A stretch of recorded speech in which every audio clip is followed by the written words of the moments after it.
My name's Dave Dubeau, founder of MoneyPartnerFormula.com, and this show is built for everyday real estate investors who are actively doing deals and looking to scale using other people's money. So if you're an active real estate investor and you want to get featured on this show to talk about your own real estate and capital raising experiences, then just go to daveinterviewyou.com. Now let's get rolling with this episode, and remember to subscribe for daily interview content. All right, guys, welcome to Property Profits Podcast. I'm your host, Bryce Kaminsky, filling in for Dave Dubeau. And have you ever wondered how a real estate agent became a successful tiny house entrepreneur? My guest today, Ali Crook from the Atlanta metro area, has a fascinating story from short-term rentals to designing tiny homes and fix and flip projects. Ali's journey is ambitious and inspiring. Ali, welcome to the show. Pleasure to have you here. Thank you, Bryce. I'm happy to be here. And thanks to Dave, too, for reaching out. Yeah, no problem. That's we need people like you on the show to make a show. So how did you get started? There's a lot to unpack here, and we're going to touch on the tiny homes in a bit, and I'm sure people are curious, but where did you get your start in real estate? So I have been a licensed real estate agent and realtor since 2018. From 2016 to 2018, I did a graduate program at Georgia State University in historic preservation. So that's where I really started getting into the sticks and bricks and understanding city planning, layouts of buildings. We had to do some renderings and things like that for historic structure reports when I was in grad school. The whole time I was there, I knew I was going to get a real estate license and go kind of the traditional route, start selling real estate. And I was super lucky to find a really fantastic broker in Rusty Willis. He and his partner own ERA Foster and Bond here in the Atlanta area. So I've been with them since day one of having my license, and they really helped me get what I needed to start as a realtor and start building my business. And I did that through connections, being, from the Atlanta area. I went to UGA, Go Dogs, and I have a great network of folks here in Atlanta that I started helping buy their first homes. I'm a millennial, so that's where most of us are in our life. So the beginning of the pandemic happens. Obviously, everyone's freaking out, don't know what to do. I sat at home for about 2 months and started to have clients trickle back in. And then bam, it was like the floodgates open, the interest rates went down. Everybody started looking. I had just a really successful back half of 2020, 2021. So by summer of 2021, I'm like, okay, I got to get in this investor game. I've seen enough people buy and sell property. At that point, I had only worked with 2 investors.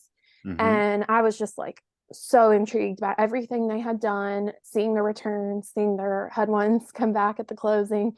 And I wanted to get in on that. But as a self-employed realtor, when I talked to a lender through the conventional, lending process, they were like, well, we can do this little tiny amount, and I don't think that's really going to be a great return. So I started looking around, and my sister and her husband own a restaurant in Dahlonega called Spirits Tavern. It's been very successful, and there's a huge tourism market developing in Dahlonega. It's in the foothills of the Blue Ridge Mountains. It's only an hour north of Atlanta. They have a really great food, wine, and beverage scene up there that's developing, that's getting a lot of attention. Condé Nast and Southern Living have all, given them great accolades in the past 18 months. So I was thinking, okay, let's find some land and do the tiny house thing, which isn't super original idea. And I hear about that all the time from people. And I'm like, okay, how do I do this? I can't just go get a tiny house on wheels and plop it somewhere and rent it. Like, nobody's going to approve that. The market is dense enough with short-term rental investors that there are permits and ways that the local government wants to capture the tax income. So from my historic preservation days, I started digging through the planning documents, because that's what we do.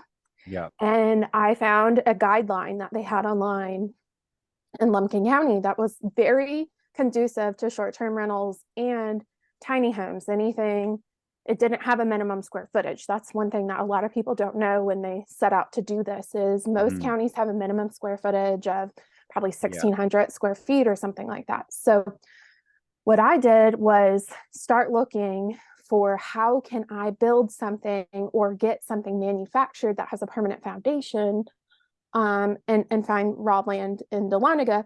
So I started kicking around on social media, and one day I search hashtag tiny home on TikTok. This was July 2021. And I find Lisa Englehart, who's an investor in the Richmond, Virginia market. And she is just the person that opened the doors for me to the real estate investing world. She had a mastermind that she had just started in a little course. And I started following her and watching, the drip campaign come in. And at that point, I didn't know anybody who had successfully used ClickFunnels. And she had just really awesome captured, I don't even know, intro video or something that came to me that was like 40 minutes long that says, you should buy this program. And I build tiny houses on permanent foundations, and you can too. And this course will bring you through what you need to do from step 1 to step 600. I'm like, man, this is awesome. So I spent like $500 or whatever it was and bought the course. And about 12 hours later, she calls me and she's like, hey, who are you? Why did you buy this? Because I was one of the first people that fell into the funnel and actually bought the program. And so we started talking, and we had these regular weekly meetings with other investors, and some of them have gone on to do tiny home investing as well. And they've been awesome resources and just a really great network of people. And Lisa was speaking at an event called Dealmaker in Richmond, Virginia, which is hosted by Jim Ingersoll. And this was the first Dealmaker back after COVID. So everyone was really excited to be in the room and start talking to each other, making connections, doing deals. So here I am, just a realtor. I had never done any sort of anything off market really at that point. I think I had sold maybe one house that I was able to find through a mailing campaign, but everything else I had done was like traditional Georgia Association Realtors forms, conventional lending, all of that. So I went to Dealmaker and heard all these people talk about all these things that are like, just flying way over my radar. And I met Michael Hicks, who does really amazing tiny home construction. He's got shipping container homes. He's got tree houses, a river house, a beach condo. He and his wife, Tia, have it really they know what they are doing. Yeah, they're specialized. Yes, they have really perfected the short-term rental market in the Chattanooga area, which is kind of my backyard. So Mike and I, obviously, we didn't know each other, but we started talking about my project and my ambitions. And at that point, I had gone under contract on 2 acres of land in Dahlonega. One was just a vacant lot that I bought cash, free and clear. And the other was a 1 acre lot that had a single wide trailer on it that the previous owner was willing to sell or finance to me. So I did that 10% down. And I was thinking, okay, this is a good deal because I can put somebody in this trailer and offset my holding costs while I'm doing this construction thing. Well, Mike and Tia came down and they took a look. And, at this point, I had realized that the trailer had massive issues. There was black mold. It had structural problems. It was a giant mess. And they were like, you need to tear this down. And I'm so glad that, we didn't try anything else. I actually had a mold remediation guy come out and give me a quote for $10,000 to tear it down. And then the guy that tore it down gave me a quote for $5,000. So, it just really solidified. Took all that out and then started on construction in January of 2020. So Mike and I created a joint venture agreement where he has a quarter of the equity and the profits in the property. And then my mom and I formed Huddle at Crooked Creek LLC to do the construction. And from there, we partnered with contractors. We did all the permitting and had to do all kinds of soil analysis because of said creek on the property. So that involved several months of soil analysis, erosion studies, all of that. By the time we finally got through that process, tore stuff down and got to framing, it was March 2023 or 2022, excuse me. Went back to Dealmaker for the second time.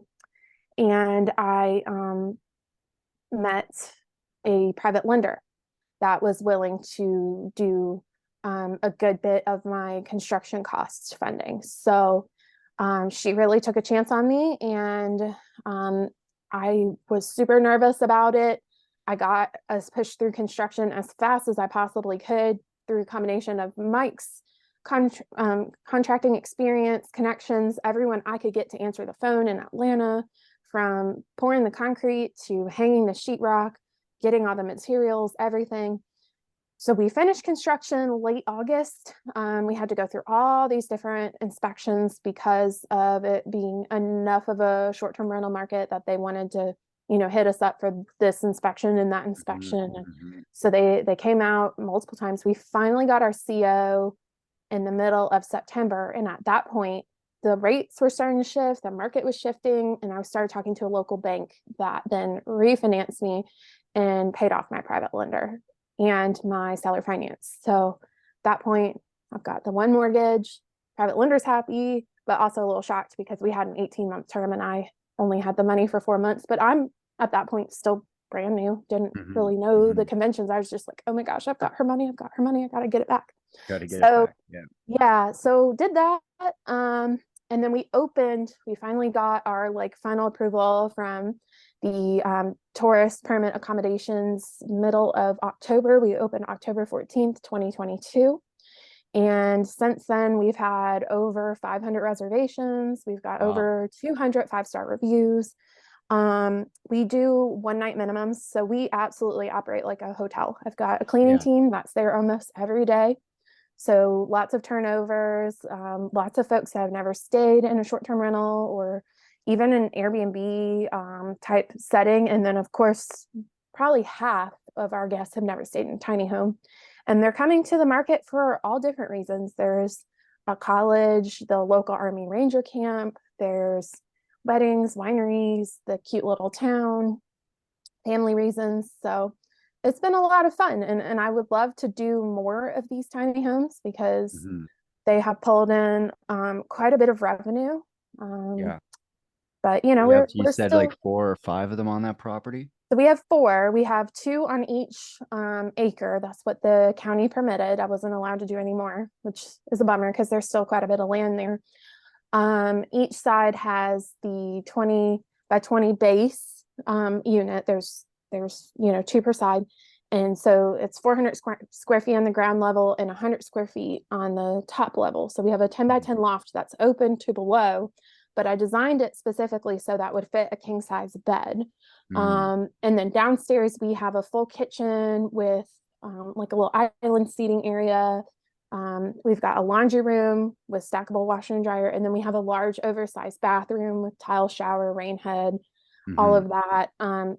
Kind of because when I designed this, I had my family in mind.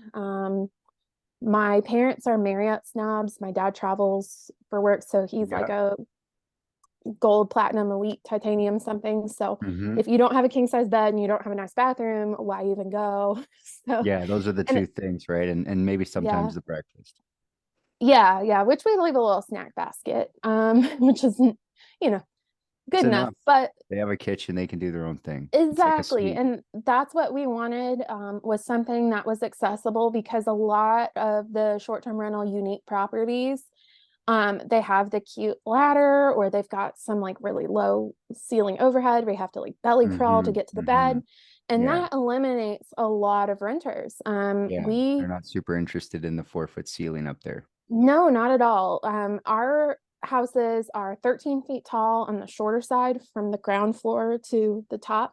And then they span the 20 feet up to a 20-foot wall. So we've got about 9 feet is where the floor space starts for the loft. And so, you've got 14 feet on the tall side. So there's plenty of space. It feels much larger than it is. And people have been really, really comfortable there. We've had our longest stay was 2 weeks, which a lot of people are migrating to the midterm rental space as the market's shifting and there's not as much demand.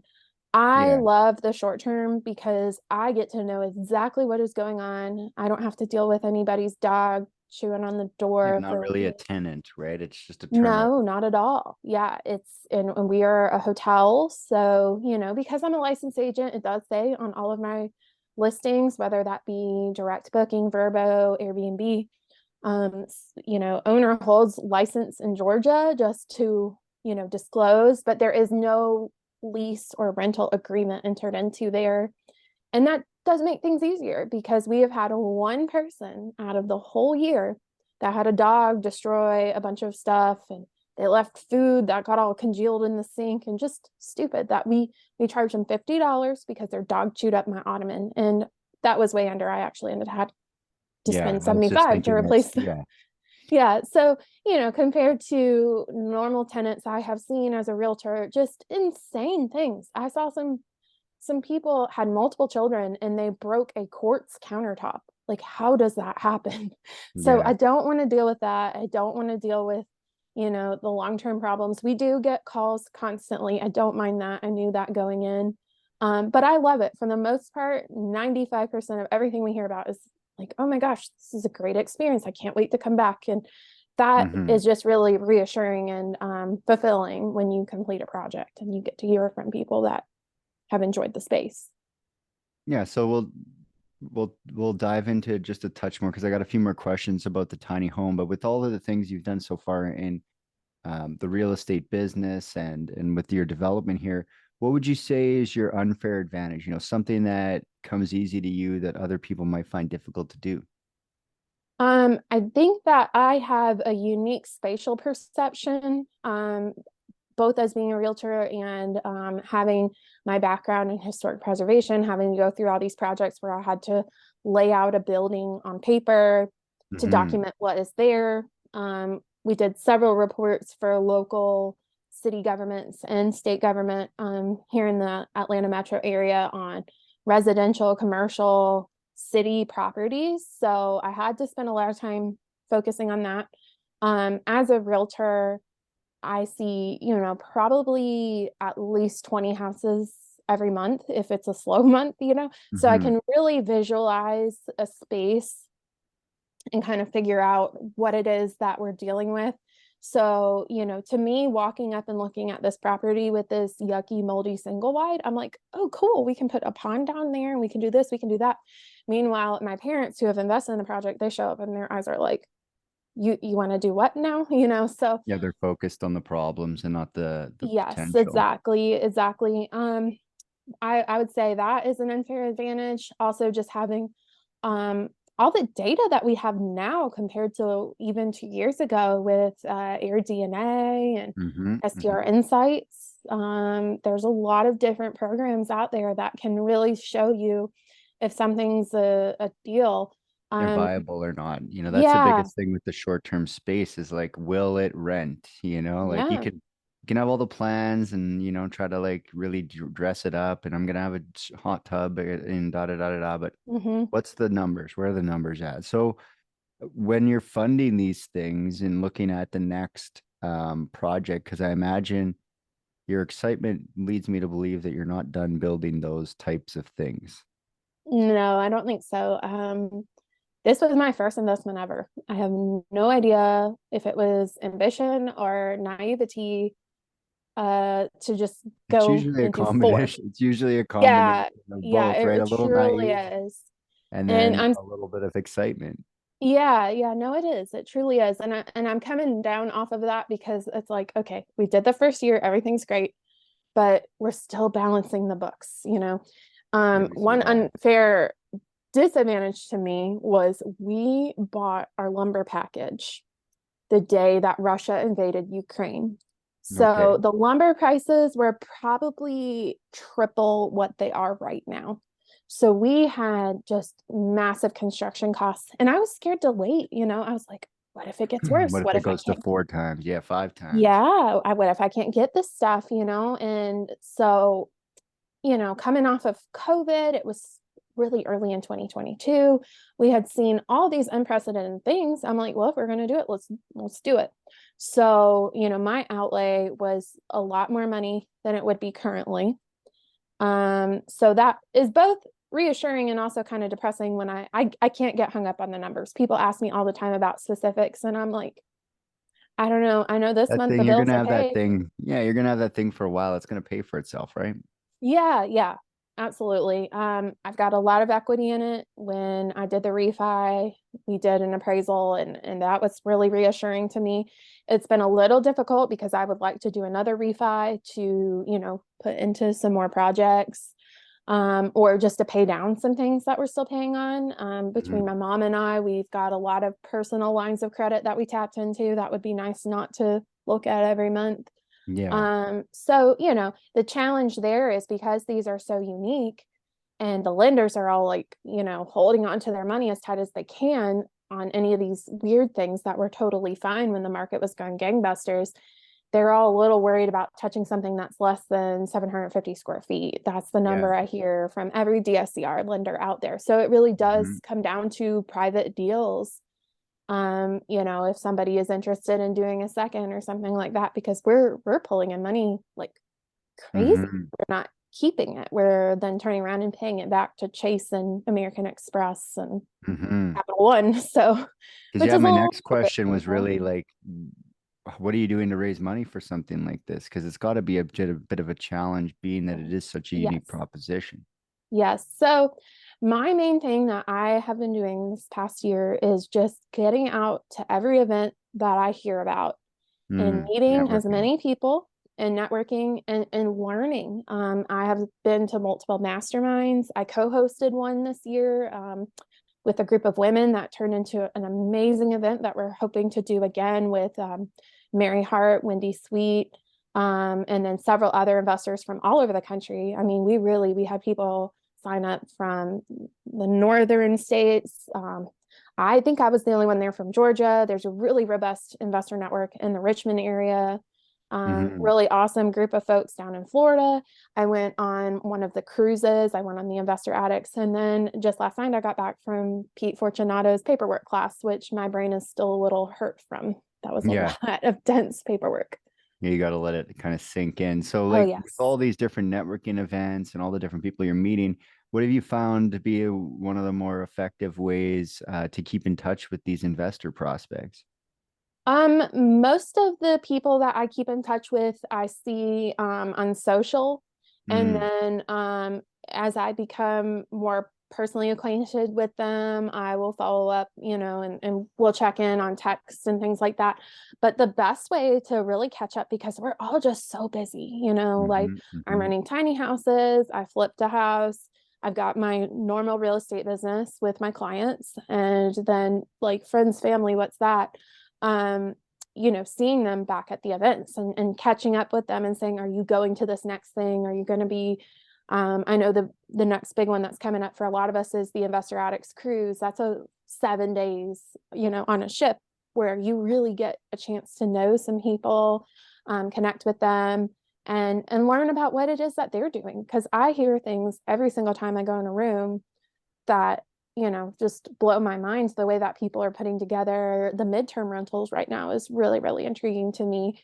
Yeah, um that's emerging like crazy. It's so what you're it saying is is. like can not collaborating, but coordinating with all these different people and making sure you're staying in touch, Yeah. you found to be really effective.